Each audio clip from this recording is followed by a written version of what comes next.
Well, good afternoon. Great to see all of you. And I assume that Amy has introduced me, but just in case, I'm Harry Lightsey. I'm the Secretary of Commerce for the state of South Carolina, and I'm very pleased to really kind of be the appetizer, if you will, to today's main program, which is very interesting and features a number of very prominent South Carolinians, including Ambassadors McMullen and Story, but we're also joined by Ambassador Harpootlian and Senator Harpootlian. So happy to see you guys here. It's an honor to join you this afternoon. In terms of the Department of Commerce, we certainly value our relationship with the Darla Moore School. You provide us with world-class interns, important research, and leadership in innovation and in energy, and we certainly appreciate that. South Carolina is at a pivotal moment in terms of transformational opportunities. Companies are exploring ways AI can optimize advanced manufacturing and just about everything else. The state is at the forefront of what is being declared a nuclear renaissance in the United States, and innovation is happening all over all corners of South Carolina. The work we're doing with USC and others as part of SC Nexus, our Advanced Energy Tech Hub, is more than adequate proof of our success in these areas. You, the students in this room, the faculty that guide them, the research that y'all produce together are important in continuing to shape that future. I'm going to refer to some notes here that my very capable staff has assembled for me because there are a lot of numbers here and I don't want to misstate anything. So I certainly just want to kind of talk a little bit of a table set of how interconnected South Carolina's economy has become with the global economy. South Carolina made products consistently reach more than 190 countries and territories, which is about 3 times the number of export markets that we had 20 years ago. This reflects certainly a deep integration into the global trade networks. Trade supports jobs in manufacturing, transportation, and logistics, warehousing, banking and finance, and more, and it's a significant driver of the South Carolina economy. Last month, we announced that the state had $38.5 billion worth of export sales in 2025. And we were the top exporter in the United States of completed passenger vehicles and of automobile tires.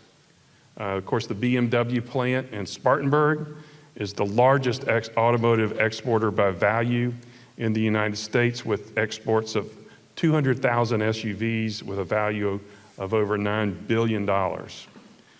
This highlights the strength and resilience of our export economy.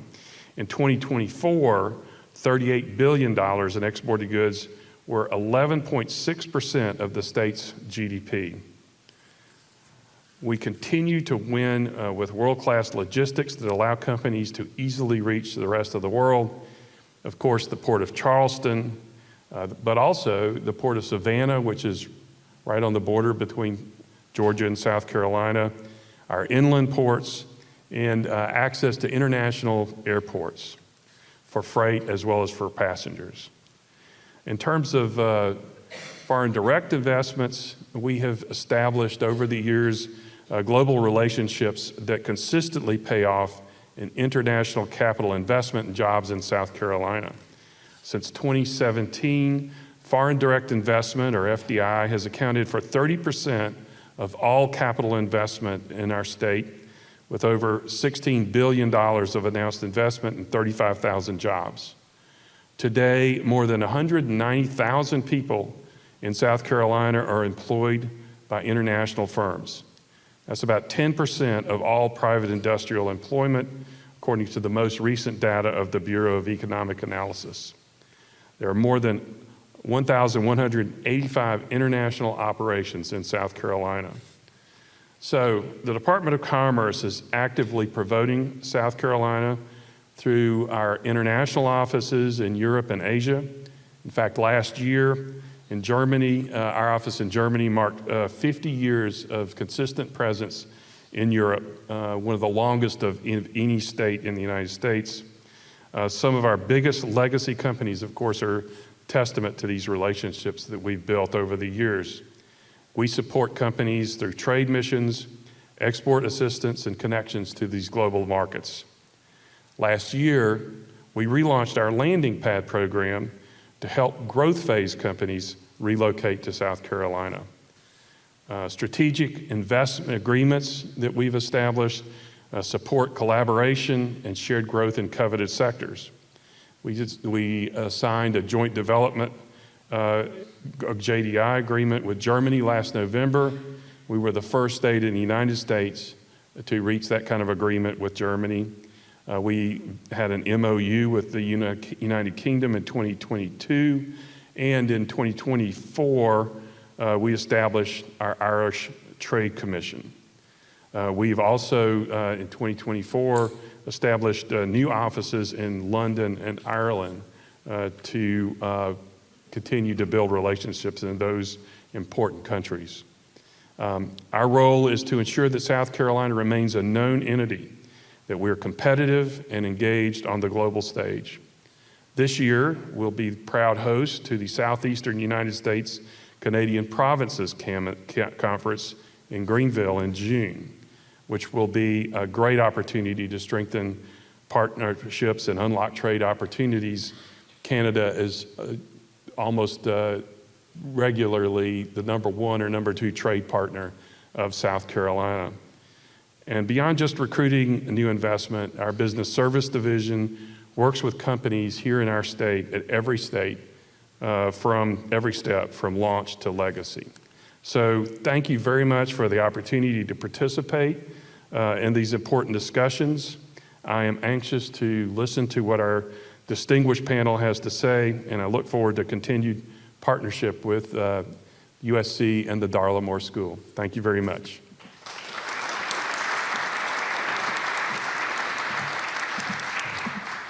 Thank you, Mr. Secretary.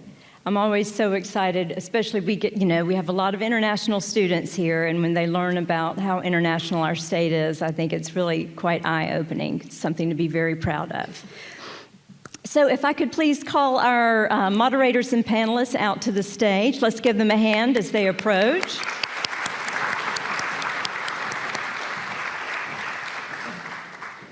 So I'm just going to do a brief introduction of everyone, and then they will talk a little bit more about what they do as we progress through the conversations. Our first moderator is Professor Jerry McDermott. Jerry, let everyone know who you are. Jerry is chair of the Sonoco International Business Department here at the Moore School. He is also a member of the Council of the Argentine Council for International Relations. Ambassador Ed McMullen served as U.S. Ambassador to Switzerland and Liechtenstein from 2017 to 2021. He is now Senior Policy Advisor at the intersection of business and government with Adams and Reese Law Firm. For more than 30 years, Ambassador McMullen has worked with clients in public policy, politics, and business, both domestically and internationally.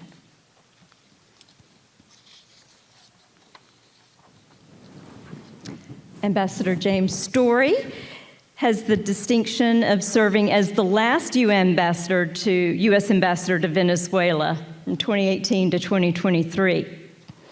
And he's had a distinguished career of more than 30 years in various roles as a career diplomat in the Foreign Service, serving in various roles all over the world. He's a native of Moncks Corner and an alum of USC, and he's currently serving on the board of advisors at Georgetown University's Institute for the Study of Foreign Diplomacy. And Jerry Cheatham is Vice President, Global Financial Planning and Analysis for Sonoco Industries. How would you like to have that job right now? As you know, Sonoco is a homegrown company. It's an integrated packaging company located in Hartsville, South Carolina, with plants and operations all over the world, and it was founded in 1899. Jerry's been with the company for more than 20 years and has served on various boards to support local education initiatives in our state, and we're very appreciative of that. Our next moderator is Professor Carl Dolman, Interim Associate Dean of the McCausland College of Arts and Science and Director of the Walker Institute of International and Area Studies.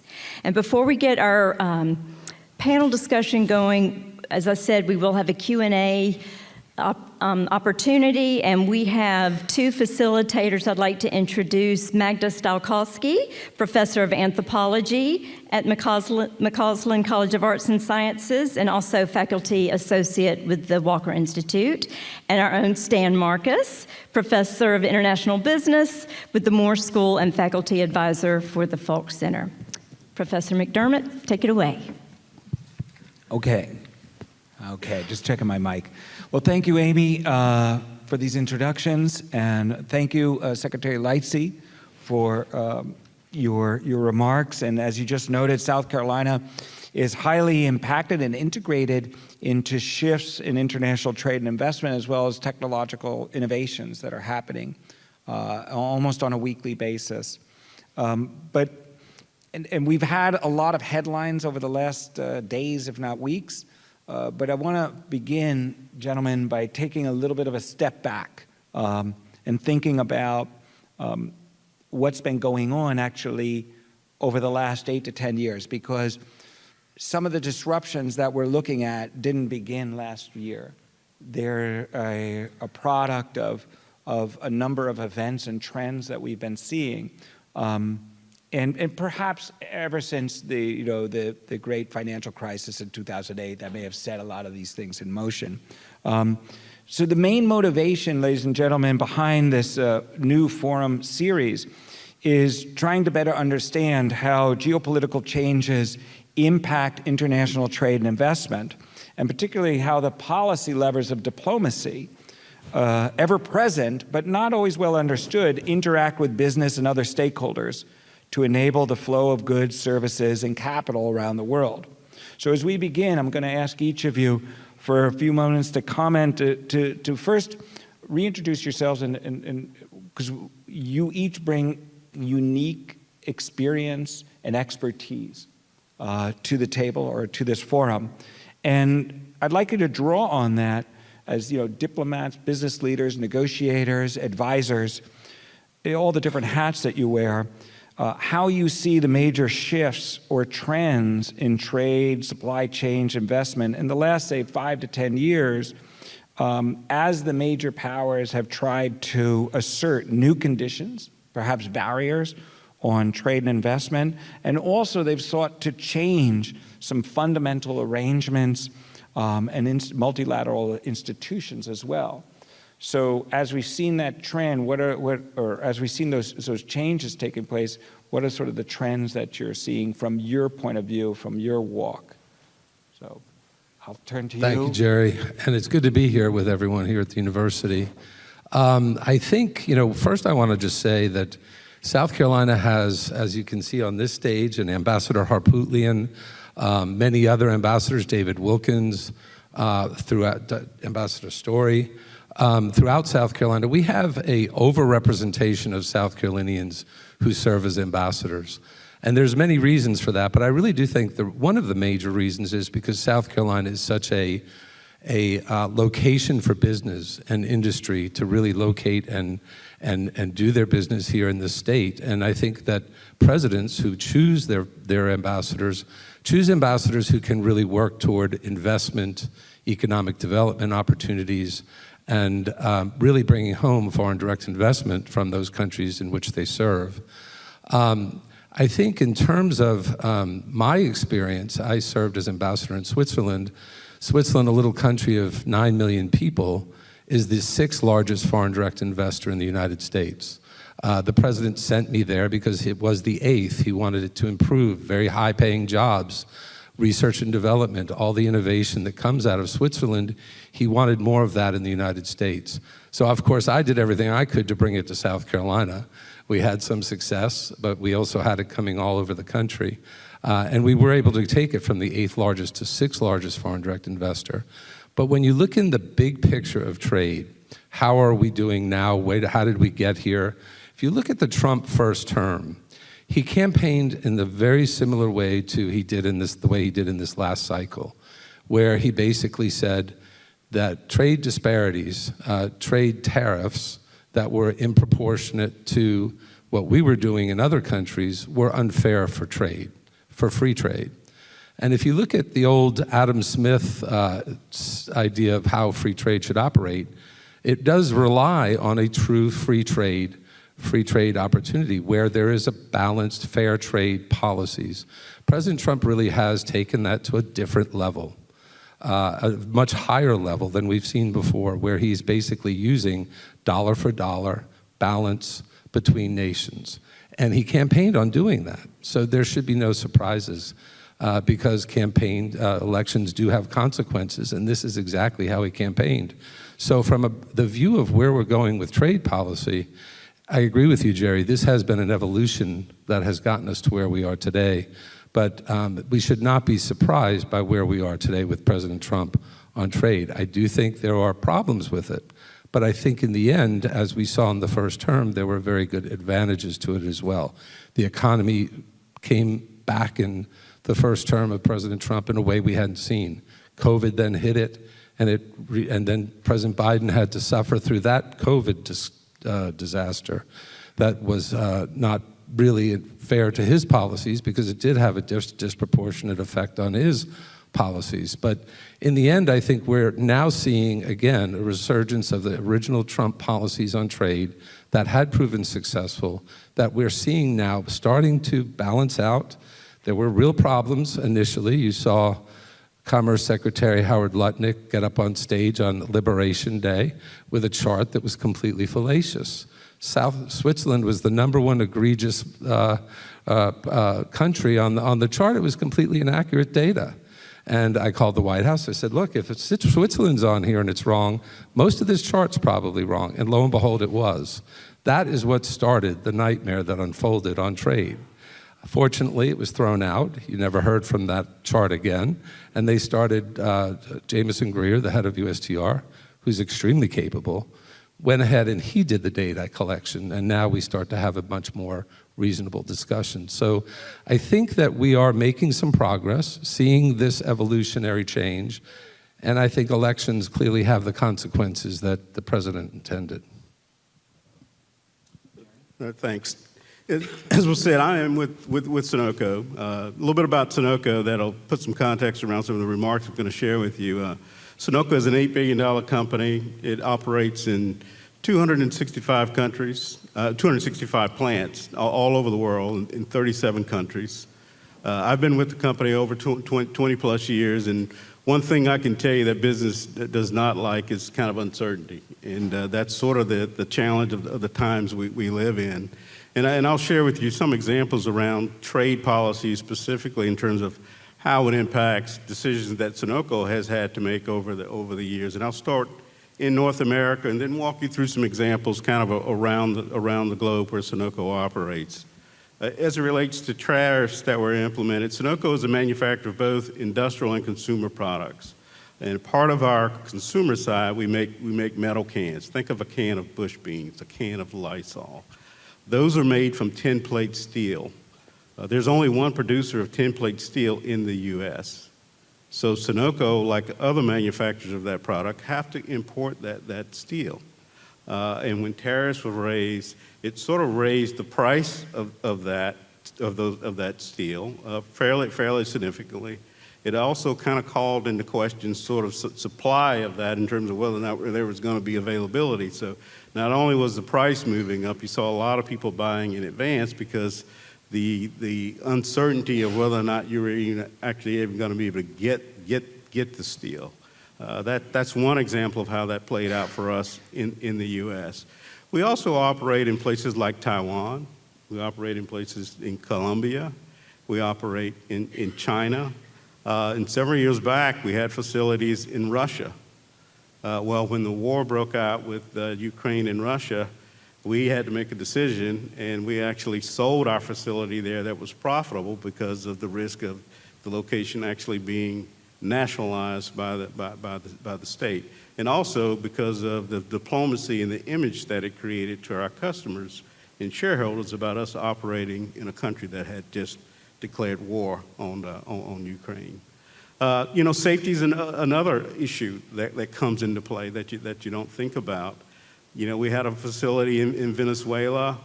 Times were tough in Venezuela. We wound up trucking food from our Colombia facility into Venezuela to protect our employees and help our employees out. As it relates to like Taiwan, we have issues with even being able to get employment in terms of their dealings with China and our ability to export into China. That market really isn't as open for Taiwan production into China because of their diplomatic relations are not good. So those are some near-term examples of how it affects Sonoco. The other big thing that comes into play is the flow of capital, the ability to put capital into a country and the ability to get capital out of a country. Sonoco is a large public company, and one of the things that's essential is the ability for capital to flow to its highest and best use. When that is restricted, it limits our ability, it causes us to make different decisions.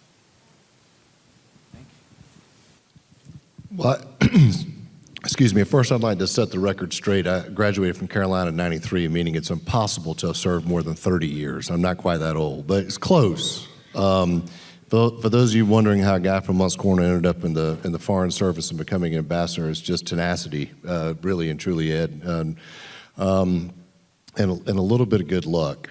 Look, let me start by saying I'm a political radical in the United States. I'm a radical centrist. We don't have any of these left. And so everything I'm going to say is coming from my observations of nearly 30 years of diplomacy. I want to kind of frame this a little bit differently in a historical context of the end of World War II, the Bretton Woods institutions. We created an international system. We have all these good treaties and multilateral organizations, and it created an unprecedented period of time of prosperity, rising health around the world, people living longer, healthier lives, lots of trade. South Carolina suddenly has investment from places like Germany. It's our biggest investor, I believe, right?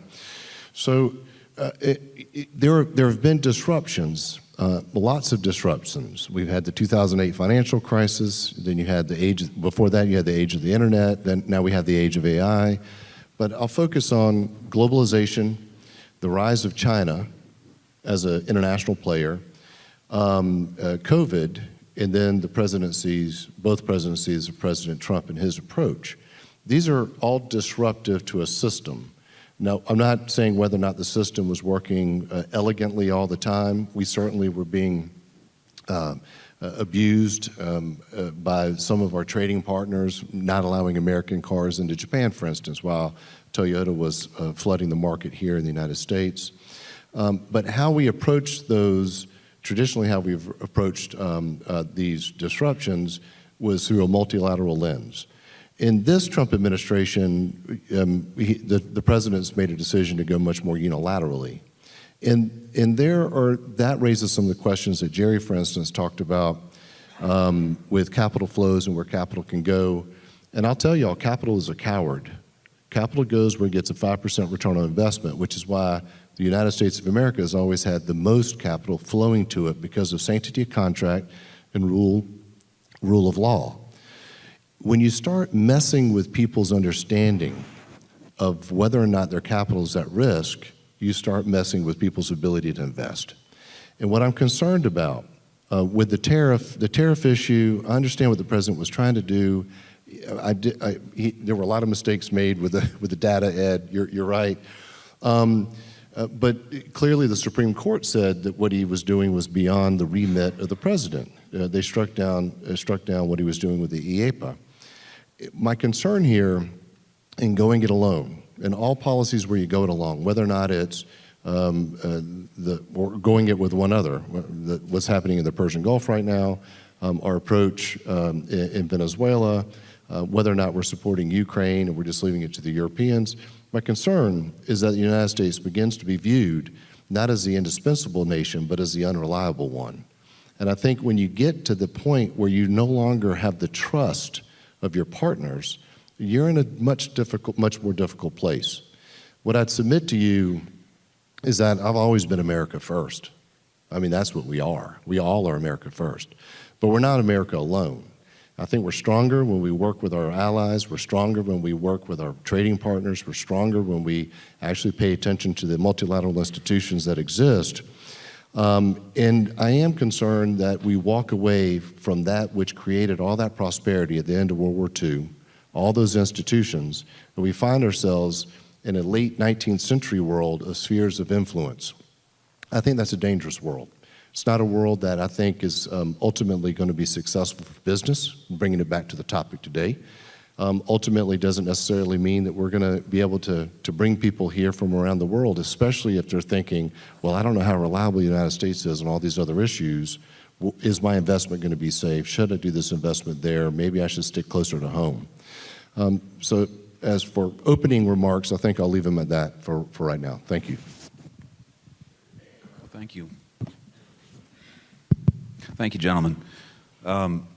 Ed, I want to come back to something that you started with, which is perhaps an overlooked assumption about the Trump administration's purpose in setting tariffs and its trade policy, which is, I think you were saying, I'd like you to elaborate on this, that the goal is a completely free trade system, getting as close to 0% tariffs around the world as possible, something that has not been done through the incrementalist policies through, say, the WTO, which does this as a series of steps and confidence-building exercises. Would you say that that is a likely outcome, or where are we actually going to land on something like tariffs? And I guess the other question is, what about the short-term costs? In other words, do those ends justify the means? So I guess I'm the guy who gets to defend the Trump administration's policies.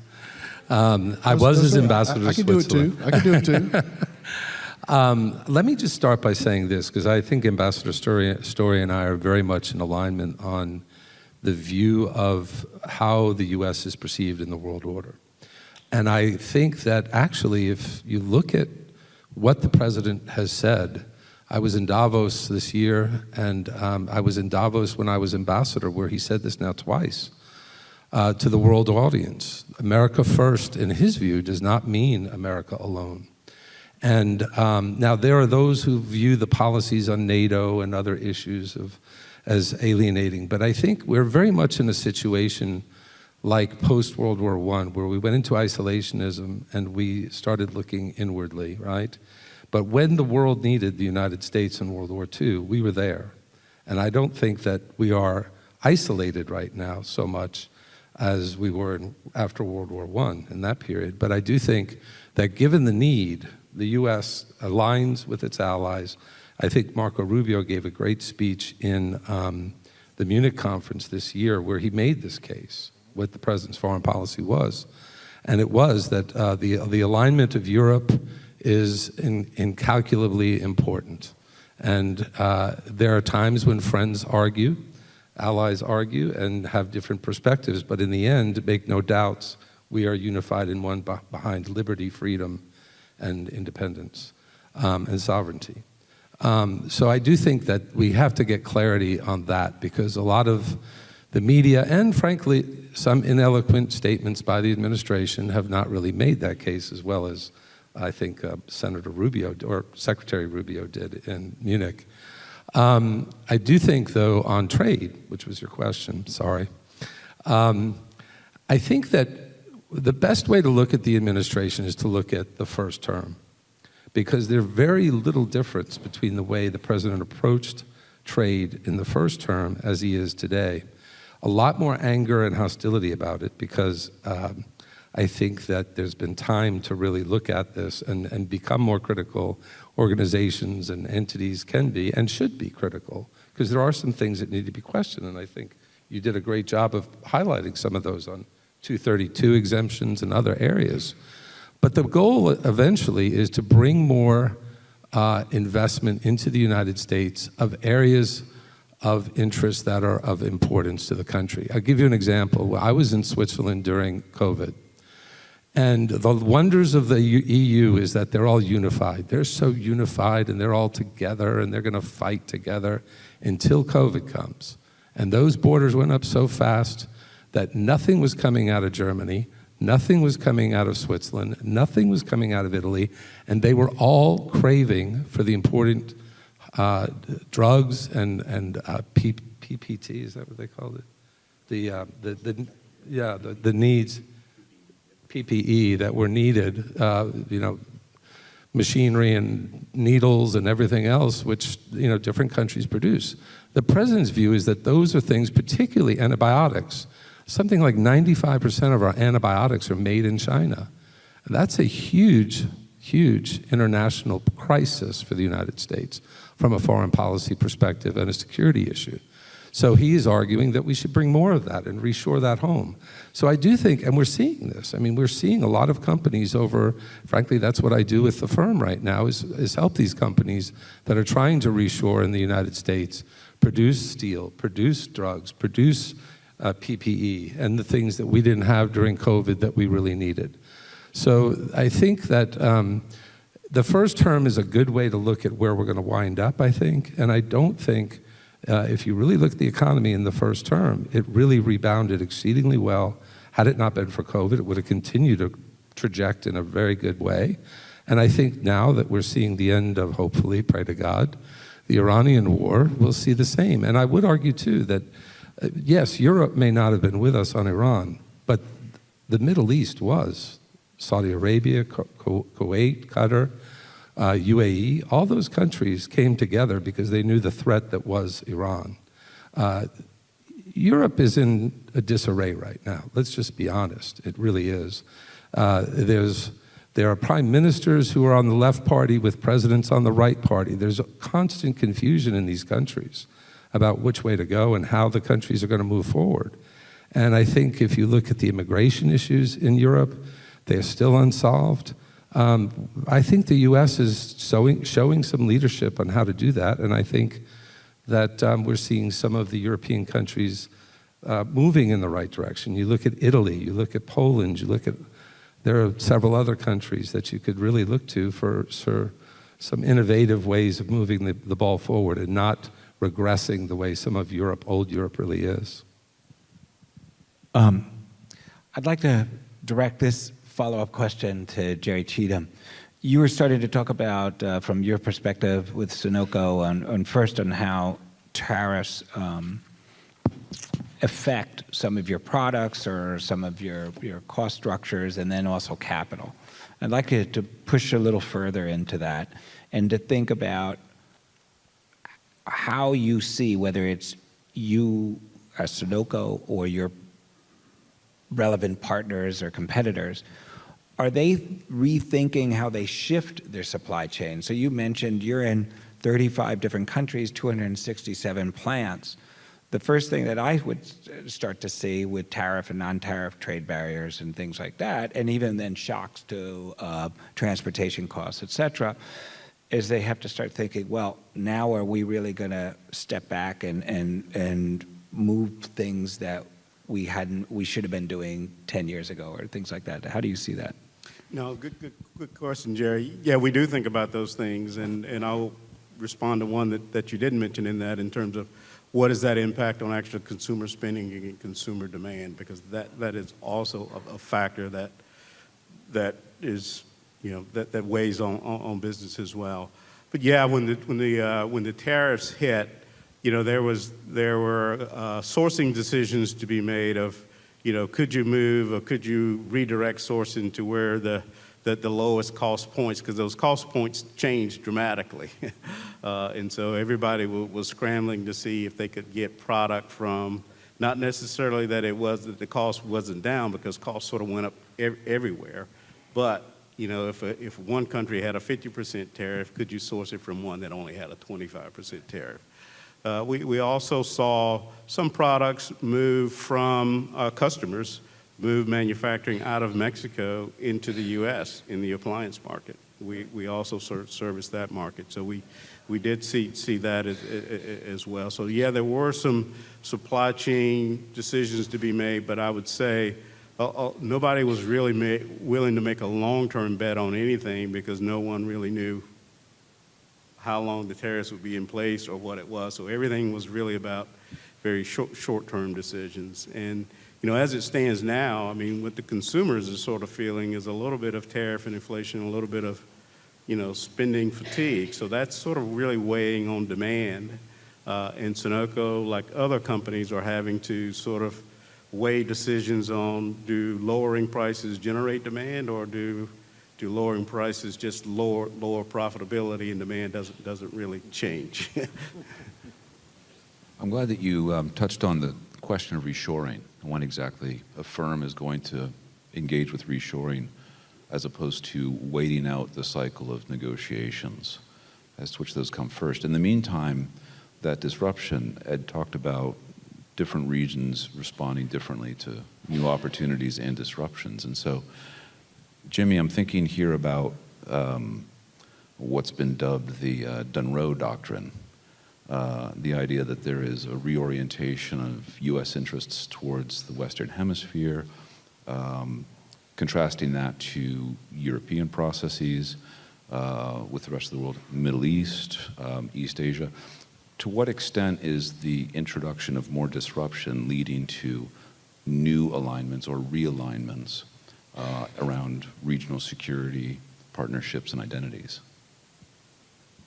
Well, I really want to talk about critical minerals, but I'll talk about that. Look, I think it's interesting. When I read the national security strategy from the president, I was actually very pleased. Most people don't realize our number one trading partner is Mexico. It's Mexico, y'all. What happens in Latin America has direct, lasting impact in the United States. Always has, always will. In the case of Venezuela, 9 million Venezuelans have left. What would you think if 80 million Americans got up and left? That would be the same thing, 25% of the population. Can you imagine the humanitarian crisis, the political crisis, the economic crisis that causes? Yeah, exactly. So this is a giant brain drain. What I find interesting is that there's an opportunity that was presented itself. I'm going to bring in critical minerals because I have to, because I want to, but I'm going to bring it into your question. And I talked earlier about the rise of China. I talked about COVID a little bit and globalization. I don't know if y'all realize the stranglehold that China has on critical mineral processing. And this is rare earth elements, everything that's needed in an F-35 fighter. I work with a company right now, manganese, and I'm trying to get them to put a manganese processing facility here in South Carolina. They're looking at Georgia. Ed, maybe you can help me on this. I need some benefits, right? You got any money in Sonoco? We can work this out. But what happened during COVID as well is we realized we had supply chain issues. This globalization, we got all kind of used to things working the way they worked. Disruptions happened. And I think the president made the right decision to say we need to focus in on our hemisphere because everything we need to be a successful country is in this hemisphere, but not abdicating responsibility in other spheres of influence. Like I would not want Taiwan to feel, I'm going to call it a country. I get in trouble in some, and now that I'm a private citizen, I can call it a country. The country of Taiwan does a lot of business in South Carolina. Can you imagine if suddenly they felt as if we wouldn't be there for them in case China wanted to play rough? That would lead to South Korea and Japan developing nuclear weapons of their own. That's what would happen. So now we have a proliferation problem, right? So signaling is important. Words matter. How you approach these things matter. It's okay for the Americas to be, primus inter pares, right? First among equals. It's not okay to abdicate responsibility in other spheres. For instance, Russia's illegal, immoral, unethical war against Ukraine. I fault Obama in 2014 for not doing more over Crimea, but I fault the current administration for saying, well, Europeans, you got to do it on your own. And we're still helping out, but we're not helping out as much as I think we could, right? Because those chickens will come home to roost if you can allow me to go back to Berkeley County. And I think that's an issue. But specifically on critical minerals, South Carolina could play a very big role with the battery technology, those companies that are here, manganese again, because I'm shilling for my company. It's a big important input to that. But how do we take the stranglehold on all of these critical elements that China has and start developing bilaterally with countries such as Brazil and Chile? Now that Bolivia is open, we have a good relationship with Ecuador finally. Argentina, just wait 6 months. Sorry, Jerry. They're tough to deal with. I know you're married to an Argentine. They're tough to deal with. I'm just trying to lighten it up a little bit in here. It's like a carbon monoxide leak happened. I think I do think that focusing on the Americas is good. I think that's an okay thing as long as you don't abdicate your global responsibility. And I definitely think we have to be careful not to allow. And here I give kudos to the president with Project Vault and some of the other things he's doing, where we're trying to figure out how do we quickly, like he did with Operation Warp Speed with the COVID vaccine, how do we quickly get a handle on our own access to these critical minerals that are so necessary to fuel the 21st century economy? Well, thank you. I think one aspect of all of this that we keep coming back to is the role of diplomacy, not just in terms of political arrangements, but how fundamental they are to commercial and economic interests. At the same time, we've seen really a shift in the U.S. State Department, right? Our professional service is much smaller than it used to be. Some of that's by design, a lot of it isn't. At the same time, we have questions about U.S. soft power and the role that it plays in terms of maintaining good relations with other countries. Where does that intersect with the trade and economic issues that we're looking at right now? And how do those become part of either a rebranding or a retooling of the State Department? Is this fair? From the Foreign Service Officer. I mean, I hate to take the floor again, and I'll try to be brief, y'all. I could talk an owl out of a tree on this one. Look, expertise matters. I spent 5 years as chief of mission on Venezuela. Arguably, very few people know what I know on Venezuela. I was President Trump's ambassador to Venezuela, was President Biden's ambassador to Venezuela. I think what's important to remember is I worked for 5 presidents, 9 secretaries of state. I didn't agree with any of them all the time. And it's not that I was smarter than they were, but my job was not just to say, yes, sir, yes, ma'am, whatever, you do what you got to do. It was to create optionality for the president or for the secretary of state. I, for instance, served as the acting chief of mission in Angola and also in Eswatini. And I recognized that USAID needed a retool. It did not meet, it was our soft power. This is where we were best. It cost $40 billion a year. That sounds like a lot of money to you realize we've just spent that in Iran in a couple of weeks. USAID needed to be reorganized. The State Department can always be reorganized. I mean, you should be the Kaizen principle, right? Always getting better at things. I do think we're going to rue the day that we got rid of USAID. For instance, in the case of Venezuela, there's a lot of work to be done. I don't think we're doing the hard ask yet. So far, it's all economic. It's nothing to do with humanitarian assistance or democratization. Wouldn't it be cool if we had a group of people who knew how to build democracy, who worked on that issue, who knew how to help economic development, who knew how to build civil society, who knew how to help political parties? Well, we had that. It was called USAID. The State Department can pick up some of the slack. We can't pick it all up. And I certainly don't think the Department of Defense, Department of War should be doing that. That's not what they should be doing. So morale is a little low in the State Department. You know, again, I'm 55 years old. Normally I would still be in. I didn't leave for any particular reason other than that my wife told me she was going to live in Folly Beach, and if I wanted to join her, I could retire. And Folly Beach is a pretty nice place to live, y'all. And I get to do fun things like this now. So I didn't leave for any particular reason, but I do feel as if there's not the same focus on the internal talent that we were used to. In other words, creating optionality is not necessarily always appreciated. Same could have been said under the Biden administration by people who thought that they were providing ideas that were, let's say, center-right. I hope I answered your question. Sometimes I get off path. So I will say this. I think, and the reason I thought it was important for Ambassador Story to go first is there is a very clear difference between a Foreign Service officer who's served in many of the most difficult countries in the world, and his expertise is invaluable when he becomes an ambassador in Venezuela. Ambassador Harpootlian and myself, we were political ambassadors. People say, well, why do we have those? Because most countries don't. But if you look back in the history of the United States, Thomas Jefferson, Benjamin Franklin were our first emissaries. Jefferson to France and Franklin to France, right? Yeah. So the purpose of that is, and I think Ambassador Harpootlian will agree with me, when you go to a country where there is an expectation like Switzerland or France or England, Slovenia, where there are countries that have had experience with someone who can pick up a phone, call the president, call the Secretary of State, and get things done, it makes a difference. They expect those ambassadors. But I can tell you this much, I could never have done my job, and I think Ambassador Harpootlian would agree with me on this, without the professionals like Ambassador Story.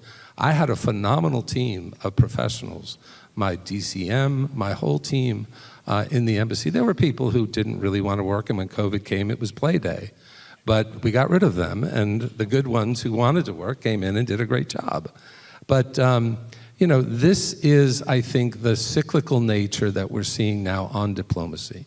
I do think diplomacy has been fat and happy for many years. The days of the Harvard diplomats who went to Harvard and Princeton and then went and worked at Foggy Bottom through the history, all male, all white, is over. And I think that's a good thing. I think that what we need is more diversity in the Foreign Service. We're getting it. A leaner Foreign Service that's more responsive, and frankly, with tech and AI and all that's out there, I think we can rely on some of that to make it leaner and put those resources into the foreign policy structure that we need to do negotiations of major proportion, using Geneva, using the different opportunities to really get countries together that, like Russia, Ukraine, and find solutions. That's where dollars need to go, and securing countries that need to be secured. So I don't think it's bad to see the change at Foreign Service and State Department. I do agree with you that there are ways to do it, and the DOGE process was a disaster. I was the biggest enemy of DOGE. It was not productive, it created hardships, it was not effective. It had a good theory from which it came, but it did not actually produce anything of any great quality. So I think even the president himself, the fact that Elon was no longer there, I think he recognized that it was not having the kind of effect it should and that he had hoped for. So he retrenched. That's one thing I've noticed about President Trump. He may not go out and say he made a mistake, which I don't know many politicians who do. When's the last time you saw a press conference saying, I made a mistake, right? But he does quietly fix those mistakes he thinks he's made, and that was one of them, so. I just got one short retort. You know, you said fat and happy. I think for my entire career, the mantra was, let's do more with less. And what I started telling my team is, we're going to do less with less, and we could do more with more. And one of the things I think is really important, people don't realize, now I'm wearing a pinstripe suit, we're gonna have a cocktail reception after this, and I'm on stage with a microphone. So yes, we do those three things with some regularity, but what we also do is protect American citizens abroad. We lead trade missions, reverse trade missions and trade missions. I brought trade missions from Brazil to South Carolina. Our job, again, is to really know things and know them well on the ground so that when the balloon goes up, as we like to say, we're prepared for any eventuality. And we've lost some of our capability with our colleagues from USAID are no longer there. They were a very integral part of the time I spent in Africa, and I was also nominated to be ambassador to Mozambique. Extraordinary investment of really, it's cheap at 3 times the cost for what it got us, because the United States had a comparative advantage in that. Do you think China cares whether or not children die of HIV/AIDS in Africa? Absolutely not, but George Bush did. He started PEPFAR. So before we move, we're going to turn the microphones to you guys or get some Q&A here. I want to ask one last question, or not last, but before we move on, to Jerry Cheatham. So we're having this discussion about government and foreign affairs and the diplomatic service. And now I want to turn it, we have these diplomats, and sort of turn it to you, and if you could sort of flip it around. In your position and with your colleagues, what do you look for from our embassies abroad or from our different institutions that are engaged in the U.S. Commercial Service. There's a number of different institutions just at the federal level that you must have to deal with. And then I know I don't want you to go through a litany of things, but when you guys are thinking around, like in your experience and you're sitting around and trying to chart a strategy, what do you communicate to these actors, and what do you hope they're going to deliver? Well, I'll try to keep that answer simple and straightforward. First, let me just say this: we don't know how good we got it in the good old US of A when it comes to that. We can make a product here in South Carolina and ship it all the way to California and not really have to go through checkpoints and 5 different pieces of regulation. It is not that way in other parts of the world. So we do depend on and are very grateful for our diplomats and our embassies. One, they help us create an environment where we send people abroad to work abroad, that environment is one that they understand and it's safe and it's helpful to operate. It also helps us sort of navigate with the local authorities when it comes to permitting, when it comes to engaging with workforce, understanding the various different regulations. All those things come into play, and that's why it's in the U.S. where you're dealing with one central government, one set of policies that cover the entire state. You can build a factory and have larger scale and create things at a lower cost point than, say, in Europe. Europe is a more complicated and a higher cost place to do business with because of the fragmentation of policies, because of the various different borders, and so those are some of the things that we have to consider. Could I just say something on Yeah, go that ahead. too? Because you told us to jump in when we thought we Sure. should. I'll jump in. We're talking about this system as if it's ever going to be perfect. It's not a perfect system. It never will be. I think one experience I had as ambassador was fascinating to me because it really helped highlight how the rest of the world is looking on the United States and, frankly, democracies and elections. I was in Zurich for a conference that the president of Davos put together of all the CEOs who support the World Economic Forum. And there are probably 30 or 40 of them in there, of the top companies in the world. And about 4 or 5 had just come in from China. This is 2018, just as President Trump was talking about his first tariff folly. But they came in the room and basically were asked to give a report. They just met with President Xi. They had a perspective of, and he had thrown out the red carpet, and they felt so strongly about this is wonderful. China has a plan. We can work with China because they don't have to deal with elections every 4 years.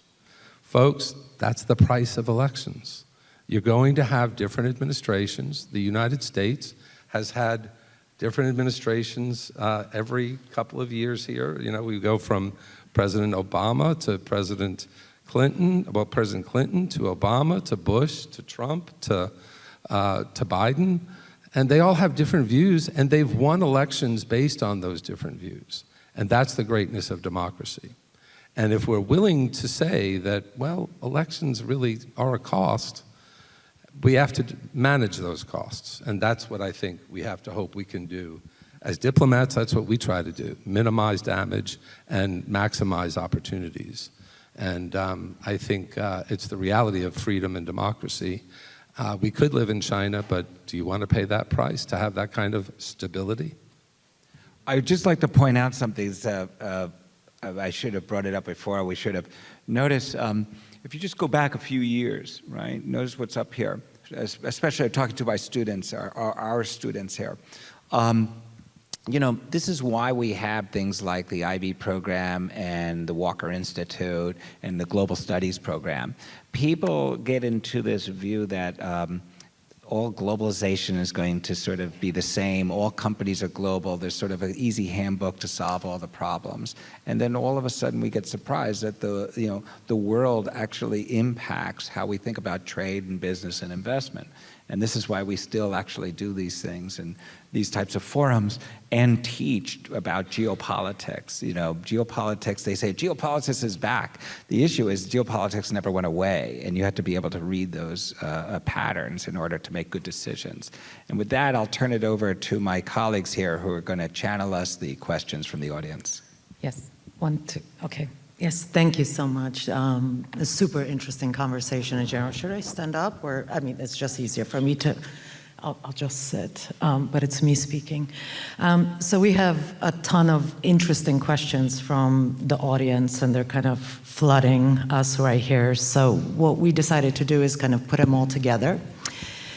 And several people have mentioned that, you know, we are living in unprecedented times in many respects. And what we're dealing with today are things that we never really had to think about, let's say 10 years ago, right? And somebody pointed out in the questions here that that what they're hearing today is that people are talking as if there is a very clear, single, coherent Trump administration policy.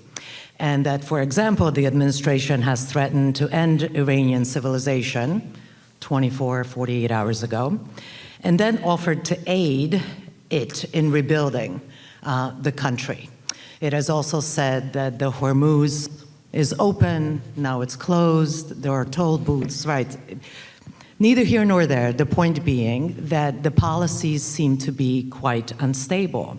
And so given the current instability in global politics, whether it be trade disruptions, human migration, current wars, whether Ukraine or Iran, what steps do you think will be needed to stabilize the global environment, to stabilize global trade, and what will need to change to reach that point? And this is an open question to whoever wants to take it. That's a simple one. Who wants to go first? I have an answer. Might not be the right answer. But Dixie Walker was my professor at Carolina, so maybe Dixie, wherever you are up in heaven, you'll be okay with this. This is just a U.S. focused answer, but this is not about President Trump, nor is it about President Biden, nor is it about President Obama, and actually I think Bill Clinton might have been the last Republican president we had. It's my theory. I'm sticking to it. We're just talking. Right. So I think Congress has got to do more work. I think what we have in this country is we've created an imperial presidency, and our swings that you so rightly pointed to earlier about the change. You know, look, new president. My job as an American diplomat was to lustily execute, regardless of my personal politics or thoughts, the president's agenda. I always did that. I'd never failed in doing that. The problem, I think, is when we've decided, and again, the last 5 or 6 presidents started doing this, that we can operate by executive order. Congress has got to do its job. And I'm not running for Congress. I'm quite happy at Folly Beach. This isn't a pitch. I'm just telling y'all, when Congress when we operate by EO, that means the next president can undo everything the previous president did. If you have to have laws. Now, as unsavory as for the Republican side as the Affordable Care Act was, it wasn't an EO. It was a law. It passed with 0 Republican votes, which I think is a net negative. I wish it could have been more bipartisan, but I think part of that creates a little more stability so the swings aren't so broad. But I have to tell y'all, we're going through, this is my new theory. I spend way too much time reading post-apocalyptic fiction. And I do think evolutionary, not in the news. I don't read the news. It's way too out there. I think evolutionarily, we're having trouble with our brains maintaining the pace of change. And AI is just going to supercharge it. We can't keep up mentally with the changes. I mean, if you think about how far we've come in 100 years, it's truly astonishing as a species. And I think we're having trouble. A lot of us are having trouble just figuring out, well, what's next and how do I fit in? And I think part of Trump's genius when he became elected was tapping into that, I think. But I do think the world is changing faster and faster and faster, and we are not biologically suited to handle those changes so quick. So that's a two-part answer to that question.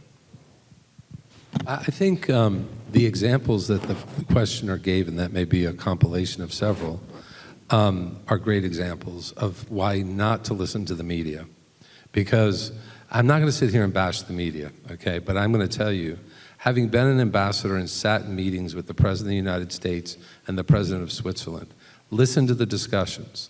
Watch the President of Switzerland go out on the front lawn of the White House and explain what happened.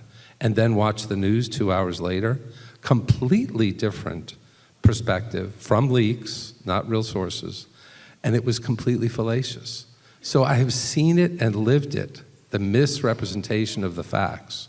And that is the scariest part of where we are, because that media responsibility is a real one. We have to be able to trust the media to tell us the truth. And I don't know many people who trust media, period. You can sit in your world and watch Fox and think you're getting the truth. You can sit in the world and watch CNBC and think you're getting the truth. Folks, you're not. And I think it's incumbent upon Americans to take their rights and responsibilities and get them in order. And your major responsibility is to do the work to understand what's really going on. And that is not sitting and happily watching CNN or whatever you're watching. It's reading original sources, looking and hearing and seeing what's happening. And academia is critical in that role, plays a critical role in this. And so that's my frustration. It's not to trash the media for trashing the media's sake. I'm not a right-winger who thinks the media is wrong. I just want the truth, and I haven't found it in the media, right, left, or center. I just got to say one quick thing. I'm an on-air international affairs analyst for MS Now. Y'all would be surprised to find that I am their far right-wing guy, right? Really? So Yeah, I'm kind of the foil. I'm their far right-wing guy. bring back to that what you said before about the acceleration of misinformation that we're getting with AI. There's a simple principle that says bad information takes 10 times as much energy to displace with good information. And while I'd like to think that people are getting their news even from the television, much less newspapers, they're getting it from social media feeds that are intentionally echo chambered. And so to come back to the point of how do we have effective policy that holds in check in democratic institutions, our policymakers, when we have no reliable information, it is one of the things that only academics can fix through the slow process of the classroom. And this is a whole new world of diplomacy that is very frustrating, and I'm sure you dealt with it. We have international realities where certain countries, I won't name them, but y'all know who they are, they're not friends of the United States or freedom and democracy, are intentionally misleading people with fallacious information, whether it be President Biden, President Trump, it doesn't matter who it is. It's anti-Americanism, period. It does not matter. They want to see the United States in chaos, so they're constantly generating AI and internet information that's completely fallacious. And that is also a great frustration and a challenge for diplomacy, because if you're a diplomat in a country that's being for example, in Switzerland, right, another where I experienced this, there was a attempt to try and present inaccurate data when Maduro was actually in the first term, Maduro was going to be unseated by a conservative. And there was information put together on the left from a foreign country that was completely contrived and made up with false interviews showing, were you in Venezuela during that period? Yeah, I had to deal with that in Switzerland because Switzerland was the protecting power that was going to handle the embassy. And I mean, you cannot believe how well it's done, because our diplomats in Washington believed that this was accurate information. It was completely fallaciously put together by Russia.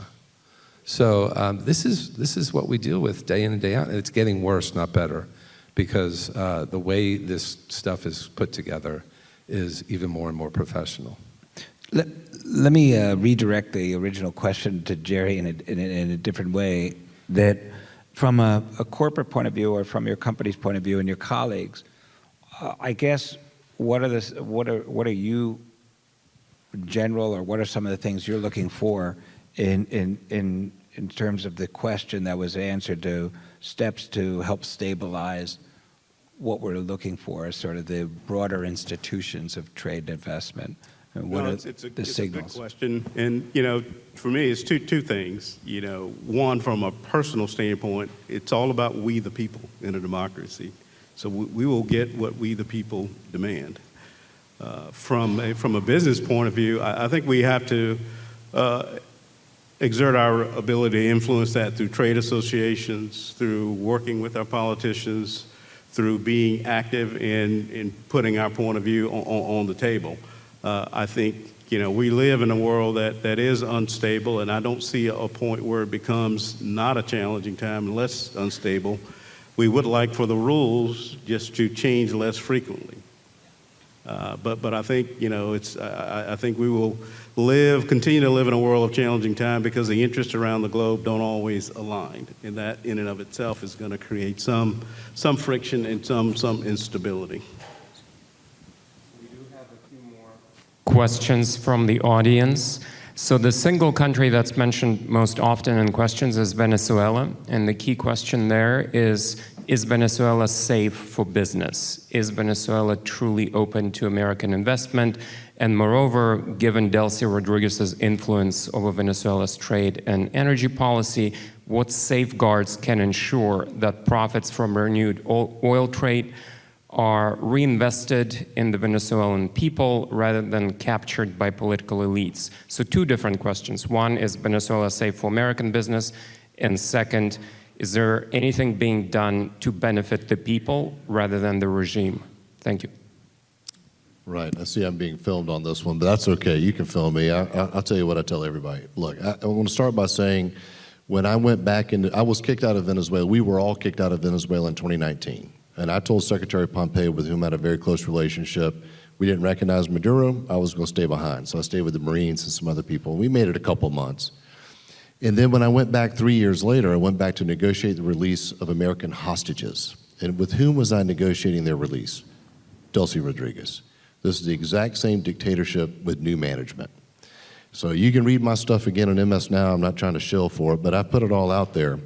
And I'll tell you, what concerns me here is we've made a lot of progress. Frankly, we've made some progress on the economic front, but not on the democracy and human rights front. We lose leverage every day. The fact that we're now dealing with the Persian Gulf means that we have less leverage over Delcy than we had before, because we need access to those energy resources. The question here about whether or not it's good for investment, I worked for some private equity companies that have hired me. They may get involved. I have a hard time seeing big U.S. or international oil companies getting involved, which is what the game's all about, or even Secretary Bergen was down there, the mining interest, for a couple of fundamental reasons. They're publicly traded companies with boards of directors, and they have shares on the stock exchange. It's hard to invest in a country that has already stolen money from you. That's a hard pitch, especially if right next door in Guyana, the oil is cheaper to get, it's of better quality, although this dirty oil is pretty good anyway, but it's good for other reasons. But you know there's sanctity of contract, and you know the judicial system's going to support you in case you have a problem. On what planet would ConocoPhillips make an investment in Venezuela when they're already owed $9.5 billion? No planet. It doesn't exist. So what we're going to see is what we saw actually at the end of the fall of the Berlin Wall. You'll see fast money. You'll see government spending that masquerades as investment. So you'll see some action happening. And look, some of the people I'm working with, they're going to make some money. You know, I'm advising them. I hope they make money. If they don't, I guess I'll get fired, right? But the institutional investment that's necessary, the big money to change Venezuela fundamentally, to get it back into the community of nations, it's not coming anytime soon. Just like it didn't come very quickly. Like the Berlin Wall didn't fall down and we built steel mills in Poland in 6 months. It took time. You have to build institutions. The institutions in Venezuela have been beggared for 25 years. They are no longer truly institutions. They're complete shells. I have a piece coming out from the Atlantic Council hopefully this week where I lay some of this out a little bit for you and you can take a gander. But yeah, I mean, is it safe for American investment? The risk premium is going to be pretty high, right? Because these are the same people that have already stolen money from other people. My recommendation to the president, were he to ask me, would be that, hey, we've got to start doing the hard things now. They don't get easier with time. Hard things get harder. They don't get easier. So getting rid of Diosdado Cabello, job one. Allowing for the full release of all political prisoners, rebuilding the institutions themselves. I mean, we have leverage today. And what they're banking on, I know these people. I've negotiated with these people. So I was Trump's ambassador and I did the heavy pressure. He wanted heavy pressure, I gave him the pressure. Under Biden, he wanted to negotiate. I said, okay, here's how we can negotiate the best way possible. That was my job as ambassador. And what they're playing for are the midterm elections in the belief that if the Democrats win, it will constrain the president's ability to operate in Venezuela. That's what they believe. I don't believe that to be true, but that's what Delcy Rodriguez and her brother Jorge believe. But I can tell you right now, it's the same wolf in a different, with a different costume, right? And until we have some change, I'd be hard pressed to see like Sonoco go back, right? Y'all gonna go back? You already got ripped off once, didn't you? Right, you got ripped off. Yes, we did. Well, you want to tell them about that? No, we had a. I was telling Jim we had a facility in Venezuela, and I mentioned about the importance of being able to get capital free and flow. So we had funds in Venezuela, and we were trying to get the funds out of the country, and we were trying to come up with all kind of ideas to do that. And one of the ideas we didn't follow through on it was to buy yachts, send them to Miami, sell them in Miami. So I think it's Well, very. It's important to add to that, however. It's important to add to that, however, something we've spoken about before with regard to a Venezuelan perspective on this, which is that none of this makes Venezuela and the people more secure. Venezuela as a country has very little sovereignty over most of its territory. It is riddled with rebel groups, narco-traffickers. This only makes it worse. The security situation in the northern part of the continent. But is what not could make improving. it better, and this is a very important thing to remember, if you look at Venezuela and Iran, they have two very similar commonalities. They have the wealth and the intellectuals have left. They left Venezuela when Maduro took control. They left Tehran and Iran when Khomeini took control. They now reside all over the world, making lots of money and doing very well, and they don't want to go back. But the future of those countries is the intellectuals and the entrepreneurs and the people with the resources to help run those countries. We have to, as an administration, work hard to find those leaders, encourage them to go back. They're not just here. Canada has a huge Persian population, very successful. Most Americans, 47 years of this we've gone through. We think of Iran as a bunch of clerics in a cave.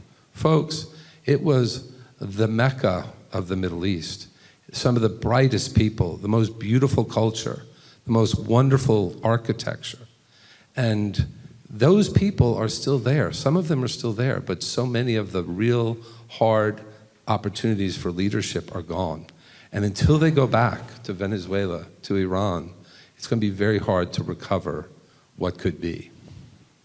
Thank you so much. We have tons of amazing questions, but we're also almost out of time.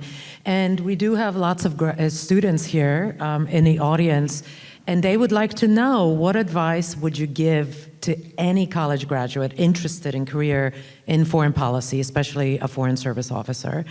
And what are some of the leadership lessons, good or bad, that have stuck with you over the years? And that's to all of you. We could expand that to foreign policy and international of course, business. of course. Jerry, you want to go? Well, I'm still learning. I would just say, you know, in terms of lessons for me, it is, you know, keep learning to learn. You know, the world is going to continue to change and evolve, and what you know today will be obsolete in 5 years from now. And so be willing to learn, adjust, and be a student of the world. I would tell you that's important. I've traveled all over the world, and we have way more in common than our differences. So be open-minded and continue to be a sponge. I think for me, you know, I think the president's told me many times the reason I put you where you were was because you always questioned me.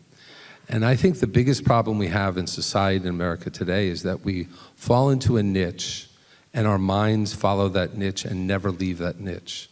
And if you're not constantly questioning and looking at reality rather than the world order you've created for yourself that you live in, which I have to say I was guilty of. I lived in a very conservative world.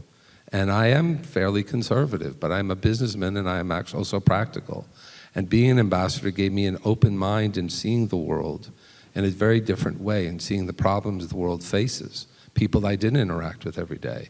So I think that the biggest challenge we have today is everyone in this country is generally falling into the laziness of being happy with the niche they've created for themselves. Get outside your comfort zone, question, ponder, take on that responsibility that you have.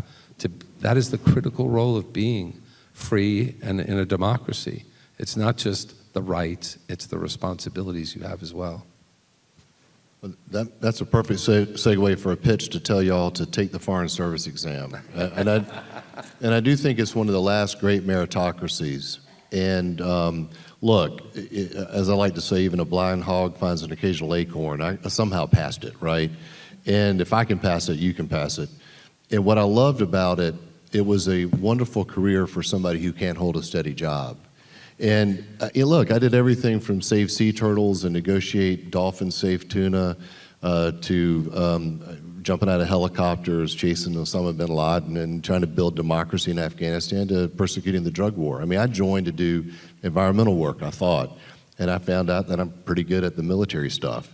And you know, and for me, that became a niche of sorts, but with so much variety within it. It's a wonderful thing to have to reinvent yourself every 2 or 3 years. Learn a new language, learn a new culture, understand something profoundly in a new way. I lived 8 years in Brazil and didn't really understand Brazil until I started trying to learn how to play bossa nova on the guitar. I'm terrible. But I started listening to the lyrics. I'm like, wait, this is why Brazilians are how they are. You know, it took 8 years to get there, 3 tours in Brazil. It's a wonderful life. And recognize, please, that the world is and will always be, going forward, interconnected. Everything that you do and touch is touching another people in another place on the planet. So understanding that and being truly like global Carolina, like I think that's still around, if I'm not mistaken, perhaps. Truly being global in your perspectives, whether you're going to go into private business, whether or not you're going to be doing great work like you're doing here in South Carolina, bringing international companies to South Carolina, or you want to live abroad and represent your country. Just recognize that it's a life of learning. It's a life of getting out of your own way, and it's a wonderful way to frankly stay young. Well, I think that's a great note to end on. We've enjoyed this conversation in large part because of the enormous experience and the generosity that the three of you bring to the conversation. This idea of putting together diplomacy and trade and conversation is an idea that Jerry and I have been talking about for a while. It's nice to see it come to fruition. So let me thank the audience for attending today and for all of you. And we look forward to having you back sometime and following up this conversation. So on behalf of all of us, thank you.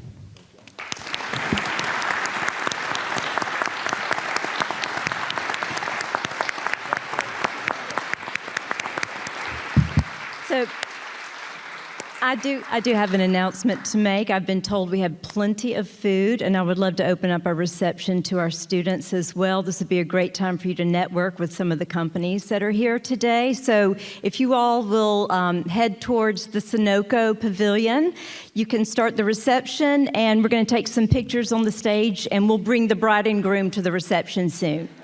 Thank you so much.